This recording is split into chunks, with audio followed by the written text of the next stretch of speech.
It's a brand new year for the Philippine Autocross Championship Series. The championship points tally sheets are all clear and everyone appears to be raring to get their names on top of the leaderboards while enjoying getting back behind the steering wheel of their race cars.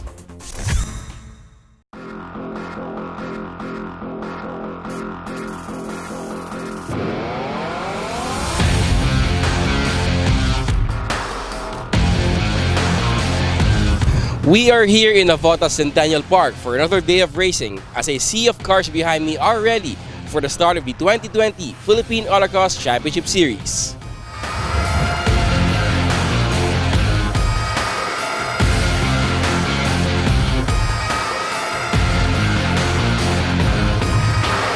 The 2020 local motorsport season has officially begun, and it began with holding of the first round of the 2020 Philippine Autocross Championship Series. It was apparent that many were eager to get the racing season up and running following the relatively short break for the holidays. Race Day Sunday saw entries registering early for the first autocross event of the season held at a closed-off section of Radial Road 10 in Navotas. The overall and class champions as well as the rivals and contenders showed up ready and prepared to defend their titles or to dethrone the reigning champions.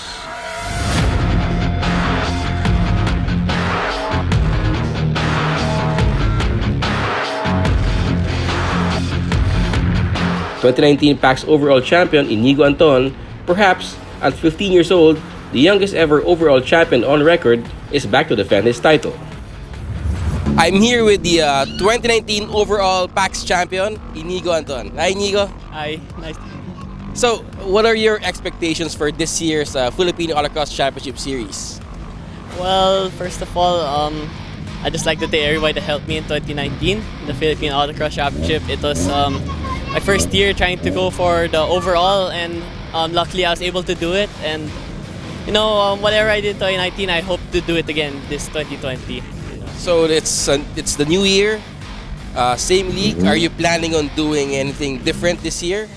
Well, just because I'm gonna be turning 16 this year, I'm allowed to actually do circuit races now. So hopefully in the Vios Cup, I think you'll be able to see me there also. So we'll just be balancing like Philippine Autocross and Vios Cup. So yeah, hopefully I'll be able to do circuit this year.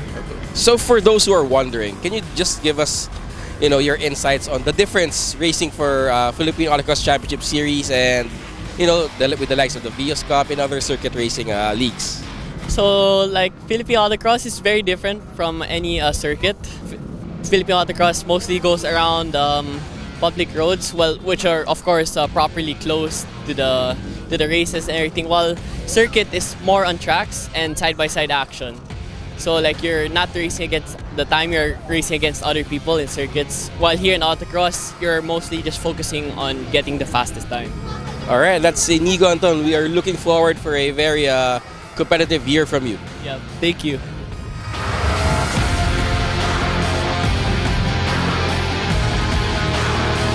Also happy to be back and raring to contend anew for the overall and other class championships is Jeff Borja, a perennial contender looking to complete his 5th season of autocross racing.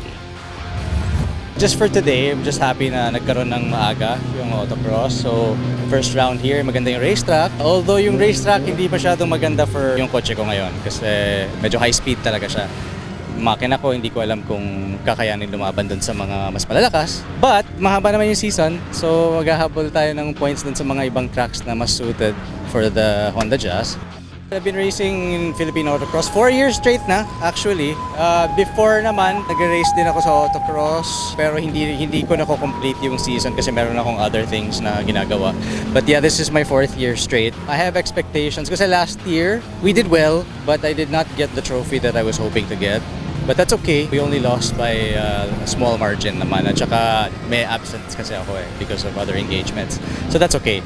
This year, I'll do whatever it takes to make the Jazz quicker every round if it's possible. And then ako din, kailangan ko din ng practice. Practice ko rin lahat ng layouts. Medyo more or less I have an idea kung ano yung kailangan gawin for the layouts. So, and then from there, we'll just keep learning. Jeff is aware that competition will be tighter for both open class and overall championships, especially with more and more talented drivers joining autocross. But he welcomes the challenge and the challengers. That's a good thing kasi gusto nga namin talaga dumami yung competition kasi it's more fun.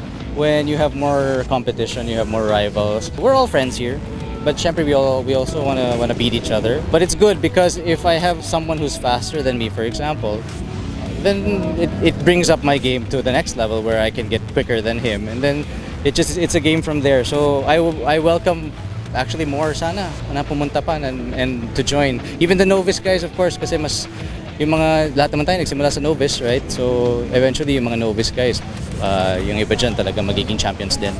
So yeah, we invite everybody to join the Philippine Autocross Championship.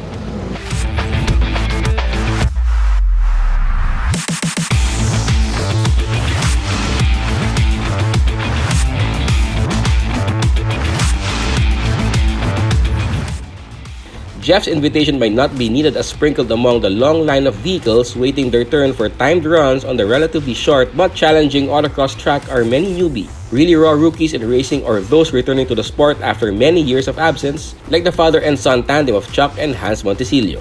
The father, Chuck, is making a return to autocross and considers himself a newbie. Well, I joined last year, I think 2 events towards the end of the year, and yeah, I enjoyed it a lot.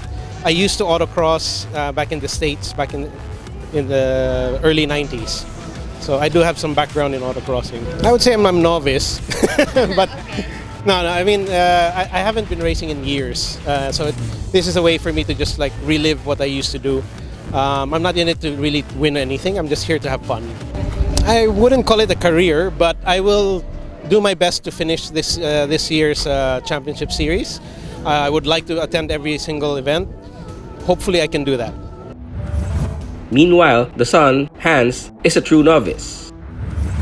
Well, it's my first ever form of racing, and I'll just use Jeff's words, I almost killed him.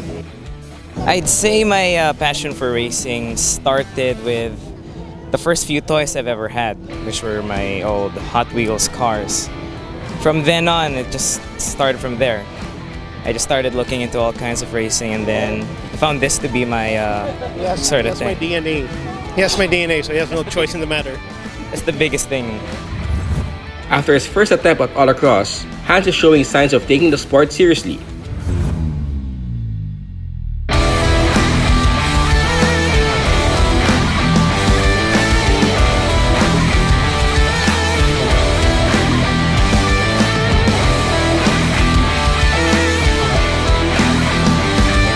At the first round of the 2020 Philippine Autocross Championship Series, the champions are back to defend their titles. The contenders are back to eager to throw the champions. The regular weekend warriors are back to sate their thirst for motor racing. And many newbies sign up to experience the thrill of racing and find out if they have what it takes to contend and one day be champions. The motor racing season has begun.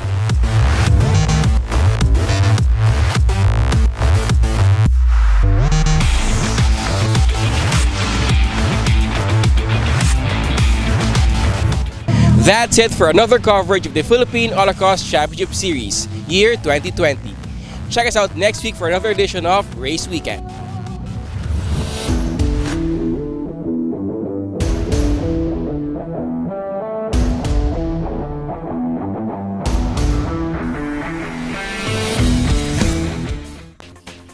It looks like we're in for another exciting year for Autocross. With a number of good storylines to follow, chief of which is the question: who can stop the phenom Inigo Anton from claiming his second PAX overall championship? Or will competing in circuit racing affect Inigo's bid for this? Race Weekend will be following these storylines closely.